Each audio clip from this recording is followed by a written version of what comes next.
Hola a todos, bienvenidos a un nuevo programa de Entrevidas TV y en esta oportunidad voy a estar hablando con la escritora Irene Torra. Bueno, Irene, un placer tenerte acá en Entrevidas.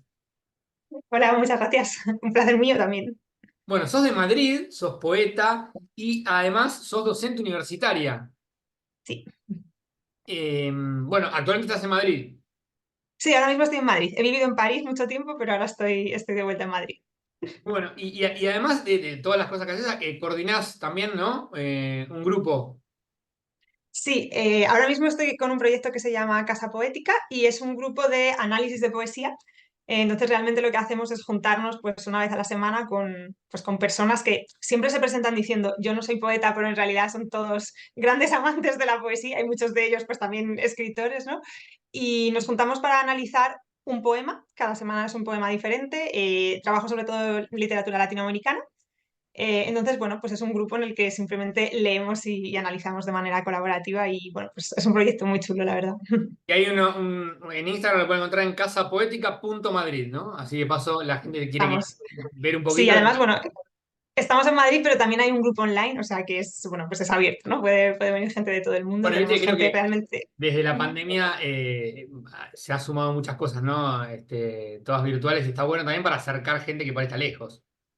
Claro, y además, bueno, es como un grupo muy internacional, entonces como que a mí también me gusta mucho, ¿no? Que pueda llegar gente de, pues, de cualquier sitio realmente. No, muy bueno. Y hablando un poquito, ahora vamos a hablar después de tus libros. Yo acá tengo el Límites de Bruma, ¿Mm? excelente, lo recomiendo mucho. Bueno, obviamente por ahí en Argentina no se consigue por ahora, pero bueno, nunca se sabe. Después vamos a hablar un poquito a ver si hay una opción o chance o ganas de publicar en Argentina. Pero bueno, vos tenés dos libros publicados, ¿no? Este es del 2021, 2021, y hay uno que es La conquista del espacio en 2016. Está por aquí. Ah, muy linda etapa también. Bueno, Pero me encanta el que tengo acá, el libro objeto, me parece hermoso. De Torremosas es la editorial. sí, Per- es una editorial española, bueno, están especializados en literatura, en poesía, sobre todo escrita por mujeres, desde los años 80 y la verdad es que, bueno, es un gusto haber publicado con ellos. No, no, es hermoso el libro como el libro objeto. Bueno, pero antes de hablar de tu poemario y bueno, además de tus poemarios, y además sé que te gusta mucho Alejandra Pizarnik, también vamos a hablar de eso. Pero antes quería preguntarte cómo se dieron primero tus comienzos en la lectura y después en la escritura.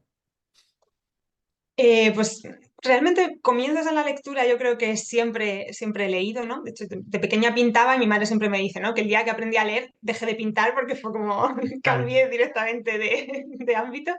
Entonces, bueno, siempre he leído, desde bastante pequeña también escribía. Lo que pasa es que yo creo que me costó un poco darme cuenta de que en realidad yo era poeta, ¿no? Como que siempre tenemos un poco la imagen, yo creo, de pues un escritor es alguien que escribe un libro o alguien que escribe historias, y yo escribía mucho, pero no escribía realmente historias. Y bueno, yo creo que pues un poco con los años y pues ir experimentando, pues más o menos cuando llegué a París, que pues, tenía ya 23 24 años, de repente empecé a escribir y no sé, algo hizo clic ahí y dije, a lo mejor esto que estoy haciendo es lo que voy a escribir, no, a lo mejor en realidad puedo escribir poesía. Y como que a partir de ese momento, pues sí, empecé a como a hacerlo un poco más enfocado, ya pensando, bueno, a lo mejor puedo escribir poesía o enfocarme a formas que no sean tan tradicionales. Y en cuanto a lecturas, ¿cuáles, digamos, o qué autores o autoras te fueron marcando? Bueno, calculo que entre ellas estará Pizarnik, pero bueno, Sí, la verdad es que siempre, o sea, siempre me he tirado mucho, ¿no? Hacia la literatura latinoamericana.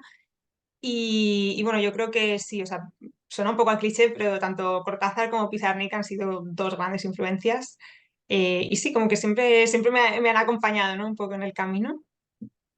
y ahí en cuanto a empezar a escribir vos los libros, bueno, el que publicaste en 2016, por ejemplo, y ¿cómo se fueron desarrollando? ¿Cuál fue el proceso de escritura? ¿Lo trabajaste en algún taller?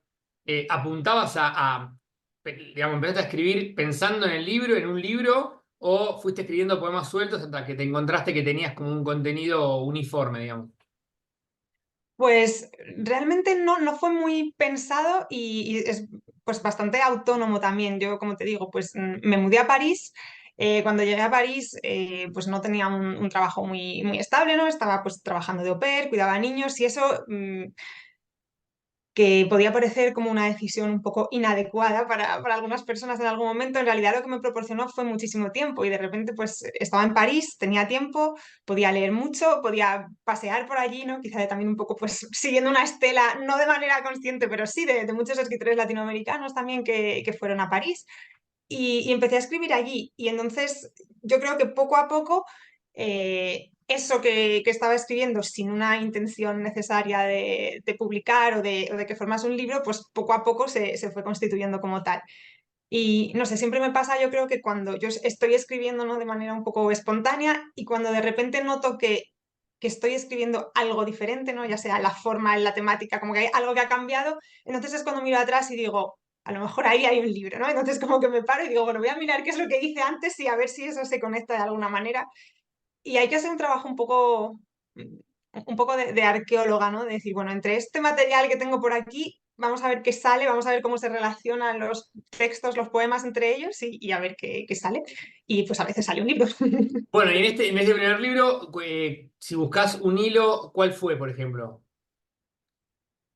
Bueno, el primer libro se llama La conquista del espacio y yo creo que tiene mucho de eso, ¿no? De ser, pues al final, una persona en un nuevo espacio, ¿no? Aunque los poemas realmente no hablan explícitamente en ningún momento de París o prácticamente en ningún momento, pero sí que creo que hay mucho de, pues, de encontrar tu propio espacio y creo que a veces también para encontrarte tú y encontrar tu propio espacio es más fácil hacerlo pues fuera de tus entornos familiares, ¿no? Y pues para mí en este caso fue allí en Francia. ¿Querés leer un par de poemas, puede ser? De ese libro. Venga, vamos a ver. Eh,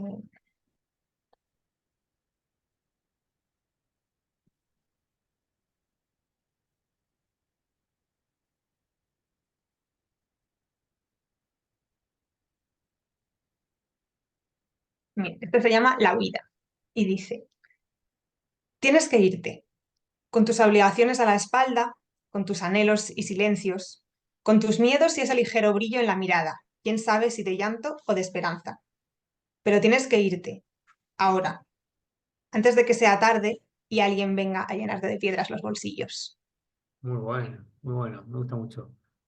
¿Puede ser dos más? Y sí, te puedo leer un par más, son pequeños. Este se llama La Défense y dice, después de todo un día defendiendo con uñas y dientes que no eres una razón, ¿qué razón tienes cuando apareces, sabiendo que te espero y entonces las uñas son dedos, los dientes son labios y se derrumba mi defensa? Muy bueno, muy bueno. Y el último se llama Densidad y dice, si alguna vez te has despedido, tal vez puedas entender que no es sencillo poner en palabras las cosas que no se dicen. Si alguna vez has dejado una parte de ti en algún lugar o en algún abrazo, tal vez puedas entender este silencio tan denso. No, genial, genial. Es un libro que actualmente se consigue todavía en España. Sí, sí, en España se puede conseguir, bueno, a través de o la página web de la editorial o en cualquier librería se puede pedir. Muy bueno, muy bueno. Bueno, lo recomiendo mucho también, porque la verdad que lo que leíste me encantó. Y ahora, hablando un poquito del otro, de Límites de Bruma, que lo vuelvo a mostrar. La verdad que este sí lo leí, está acá, me encantó. Contaba un poquito, bueno, ¿por qué esta diferencia en cantidad de años entre un libro y el otro? Eh, digamos, pasaron 5 años, ¿no? Entre uno y otro. ¿Y qué diferencia notás entre un libro y el otro? En vos como escritora, porque a veces, digamos, pasa mucho que por ahí el segundo libro del escritor, por ahí no es el segundo que escribió mucho más. El primero que publica por ahí se escribió, o sea, mucho tiempo antes. Bueno, hay a veces, ¿no? El tema de los tiempos a veces es relativo. Bueno, en realidad, justamente, ¿no? El segundo libro está publicado muchos años después, aunque no está escrito mucho tiempo después, ¿no? Claro, La mayoría de poemas del segundo libro van prácticamente a continuación, ¿no? Los escribo prácticamente a continuación, pues en 2017-18.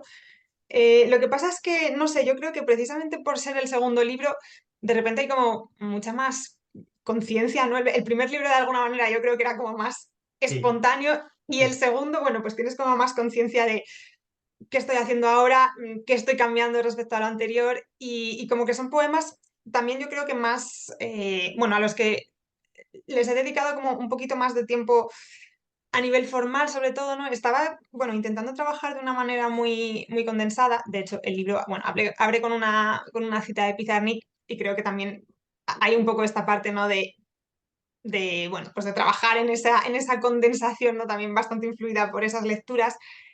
Y sí, entonces como que son poemas pues a los que una vez escritos quizá les he dedicado más tiempo y como que todo el conjunto del libro, ¿no? Pues tuve más dudas de pues esto lo dejo, esto no lo dejo, Claro. también pues pandemia entre medias, ¿no? Todas estas cosas Hubo mucho que trabajo hicieron. de corrección, de pulir. Sí, más de justamente, precisamente yo creo que porque son poemas como tan condensados, Claro. creo que el trabajo que tú dices exactamente de pulir es como mucho más, bueno, mucho más preciso, ¿no? Que es un poco con lo que estaba jugando en ese momento. Puede ser que leas tres poemas también para que, bueno, también la gente en Argentina conozca y, bueno, y ahora te voy a preguntar si querés antes de leerlo, ¿te gustaría en algún momento publicar algún libro acá en Argentina? ¿Tenés pensado viajar y andar por acá? Bueno, me encantaría, o sea, desde luego sería un sueño. Nunca he estado en Argentina y creo que es un viaje que en algún momento de mi vida evidentemente voy a tener que hacer, ¿no? Me encantaría ir a Buenos Aires y bueno, como te digo, o sea, yo creo que para mí mis mayores influencias, ¿no? Pues siempre han sido autores, autoras latinoamericanos y argentinos, ¿no? En gran parte, entonces, o sea, tanto publicar como poder viajar a Argentina, desde luego sería un sueño. Bueno, ojalá que en algún momento estés por acá y que puedas publicar, ¿no? En Argentina, sería hermoso. Bueno, vamos con tres poemas acá de Límites de Bruma. Venga, bueno, el primer poema que abre el libro justamente abre con una cita de Pizarnik, como te decía, y la cita dice, me iré y no sabré volver. Es más, no sabré siquiera que hay un saber volver. No lo querré acaso. Y bueno, pues un poco a raíz de esta idea, lo que yo escribo es lo siguiente. Si te vas, no sabrás ya volver. No sabrás regresar al lugar donde exististe, ni querrás retomar el lugar que ocupaste. Si te vas, aprenderás a echar de menos, a convivir con la nostalgia, a perderte. Y una vez que te vayas, no sabrás ya volver, no podrás ya volver, no querrás ya volver, ni ser la persona que se fue. Muy bueno, se cierre. Ujú. Eh, bueno, te leo otro. Dale. Bueno, en este poemario ningún poema tiene título, por lo tanto, pues van así directos. Yo no entiendo el rumor del ruido de las horas que se sirve del murmullo de mujeres de otros tiempos. Yo no entiendo el susurro de las voces desoídas, de los minutos quebrados que sin ser vistos aún fluyen. Yo no entiendo, como no entienden los niños la magia y aún así creen en ella, sin poder explicarlo, convencidos de su existencia. Muy bueno. Hay un montón que me gustaron. Hay uno que empieza de presencia en presencia que me encantó, por ejemplo. ¿Quieres que lo leamos? ¿Puede ser? Sí. Lo tengo, si querés te digo la página, es 34. Lo tengo aquí. De presencia en presencia te habito unos instantes, luego me extingo. De tu presencia amarga construyo trajes y consistencias, luego te digo. Con palabras te digo, con silencios te hablo, de presencia en presencia te nombra el olvido. Muy bueno. Y voy a pedir uno más, puede ser para cerrar. ¿Tenés tu preferido? O por ahí Creo que tengo uno, no era tan consciente de que fuera mi preferido, pero siempre que he hecho alguna lectura, siempre acabo volviendo a este. Y este además lo escribí un poco, está un poco escrito un poco más tarde que la mayoría de los otros, y no sé si es porque, pues, no sé qué tiene, pero me gusta mucho este. dale. Dice. Primero fue la lluvia, y con ella ese ruido infinito que permite apagar los otros ruidos y recordar que una vez en algún lugar hubo tierra y hubo brotes verdes que salían de esa tierra, tierra mojada, y ese ruido callado de lo verde apareciendo entre tierra y creciendo alto, siempre hacia arriba, porque hacia dónde si no. Primero la lluvia y el ruido y el silencio de lo que está convirtiéndose en algo, al tiempo que descubre en qué puede convertirse y cómo se verá cuando termine la lluvia y se seque la tierra y se escuche su voz. Muy bueno, muy bueno. Estoy hablando con Irene Torra, acá lo voy a mostrar, Límites de Bruma, poemario bellísimo. Irene, ya para ir finalizando, contame un poquito, bueno, acerca de lo de Pizarnik. Hiciste una maestría, un trabajo. Sí, yo soy psicóloga de formación, tardé mucho en estudiar literatura y bueno, cuando estudié literatura sí que tenía muy claro que ese trabajo, en España se llama el trabajo de fin de máster, ¿no? Es como una tesis al acabar la maestría y sí que tenía claro que me interesaba trabajar sobre Pizarnik y bueno, un poco esta idea, ¿no? Del silencio, de la condensación. Pero cuando me puse realmente a investigar y a pensar sobre qué trabajar, me di cuenta de que realmente lo que más me intrigaba era qué había detrás de ese silencio, ¿no? Porque cuando una persona está todo el rato hablando del silencio, hablando de lo que no se puede decir, enfrentándose a este problema de que el lenguaje no llega a decir lo que quiere decir, pensé, bueno, ¿qué es lo que no se está diciendo? ¿Por qué no se puede decir? ¿Por qué hay que, de alguna manera, esconder esto, ¿no? Porque podríamos haber escogido la prosa y simplemente decir algo, y lo que está haciendo al final es como esconderse, ¿no? En ese lenguaje poético. Y bueno, un poco lo que yo abordé en este trabajo es que creo que en realidad sí que Pizarnik dice muchas cosas y están ahí en su obra, pero creo que hay una parte muy grande de su obra, ¿no? Pues la mitad o incluso más de su obra que muchas veces no se estudia, ¿no? Me parece que Cristina Piña dice que aunque hay mucha gente que lea Pizarnik, y es muy conocida, pero no hay muchos especialistas realmente en su obra, entonces al final como que leemos siempre lo mismo, lo leemos un poco superficialmente y se nos quedan fuera todos esos textos, sobre todo textos en prosa, ¿no? Obras de teatro o algunos textos sueltos, algunos ensayos, que por un lado son mucho más herméticos, entonces también quizás es normal que no se lean tanto porque son más difíciles, pero también son textos que son más incómodos, vamos a decir. Entonces, un poco, pues en ese trabajo yo lo que defendía es que, de alguna manera, si solo leemos la poesía, es muy fácil caer en la idea de que hay una persona que está escribiendo poemas y hay un momento, ¿no? En el que se junta mucho la biografía y todo este tema mítico, ¿no? Entonces, esta persona está escribiendo poemas y estos poemas son muy buenos y luego de repente los poemas empiezan a ser peores y hay un agotamiento del lenguaje, hay un fracaso del lenguaje poético, ¿no? Hay como muchas expresiones de este tipo. Y claro, yo creo que si leemos la obra en el conjunto, en realidad no hay un agotamiento, no sé por qué diríamos que hay un fracaso, lo que hay es una evolución, ¿no? Entonces pasamos de unos poemas más condensados a unas formas pues mucho más extensas, poemas en prosa y luego pues ensayos, obras de teatro y demás. Y también pasamos de ese ocultamiento, ¿no? En los poemas, que precisamente porque son tan condensados, pues con muy poquitas palabras se deja mucho, ¿no? A lo que podemos imaginar. Empezamos al tener más, bueno, más extensión y más palabras, se empiezan a decir pues muchas más cosas, ¿no? Y son pues unas temáticas pues mucho más abiertas, mucho más críticas, pues, con convenciones sociales, con la sexualidad, con los roles de género, y se entra como en temas que pues quizá para, no sé si para la crítica, para la academia, para los lectores en general, son más difíciles de abordar. Y también creo que todo el tema de la locura, ¿no? Y es algo que también me interesaba mucho abordar en mi trabajo, pues juega un papel curioso, ¿no? Porque de alguna manera la locura nos sirve un poco para desvalorizar esta parte de la obra, ¿no? Vamos a tomar estos temas que resultan más incómodos, estos textos que resultan más difíciles, y de alguna manera podemos ignorarlos porque simplemente decimos, cuando escribió los poemas estaba bien y cuando escribió otras cosas más difíciles de leer o más incómodas de leer es porque estaba loca, ¿no? Y bueno, pues me pareció interesante pues en ese trabajo también abordar un poco eh, en qué momento como sociedad pues ponemos esa etiqueta que por un lado estigmatiza a la mujer escritora, pero también nos permite como justificar la presencia de unos textos, pero sin incluirlos en el canon, ¿no? Y también casi, pues un poco disociar a la poeta o disociar a la autora y decir, pues tenemos una especie de Alejandra buena, ¿no? Que encaja en las convenciones sociales, Por estos ahí la poemas primera parte.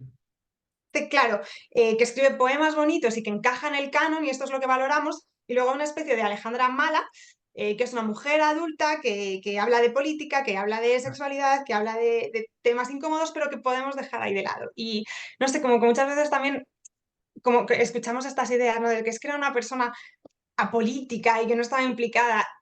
Y claro, si lees la obra en su conjunto dices, pues que creo que su presencia en el mundo es un activismo constante, ¿no? Entonces, bueno, como que ese trabajo al final, pues yo creo que era un poco una reivindicación de esta lectura completa de la obra, ¿no? Que precisamente pues es una obra cortita, ¿no? Porque tampoco son tantos textos y bueno, como reivindicar un poco también esa parte de enfrentarnos a textos que a lo mejor son más incómodos y más difíciles y cuestionarnos, ¿no?, también como lectores por qué se nos hacen más difíciles y si tiene solamente que ver con cómo están escritos o si tiene también que ver con lo que están diciendo, ¿no? ¿Y en algún momento pensaste por ahí en escribir un libro, un ensayo o algo que tenga que ver con esto?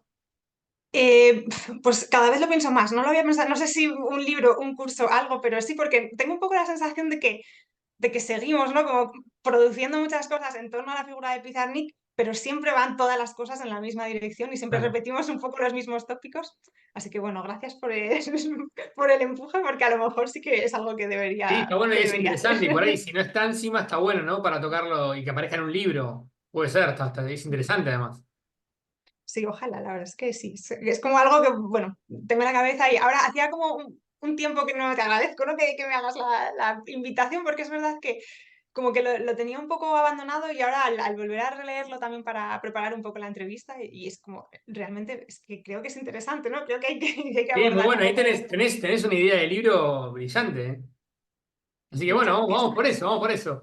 Irene, la verdad que fue un placer tenerte acá en Entrevistas, me encantó la charla. Ojalá que, bueno, que estés por Argentina, nos conozcamos alguna vez personalmente y que Ojalá, publiques acá, que perfectamente. sería algo hermoso. Muchísimas gracias. Muchísimas gracias a ti, Mauro. Un Un beso abrazo. grande. Chau, chau.